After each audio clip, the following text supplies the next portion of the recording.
আসসালামু আলাইকুম বাংলাদেশ। আমি বাংলাদেশে আমার প্রবাসী, আমার শেরপুর জেলা।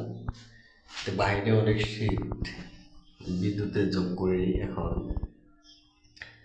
বাইরে যে বের হতে পারতেছি না ঠান্ডার জন্যে, আর কোনো কাজ কাম নাই, তাই এই বাথরুমে একটা ভিডিও বানাইতেছি। কেয়ার করব, সময় কাটে না, অনেক কষ্ট।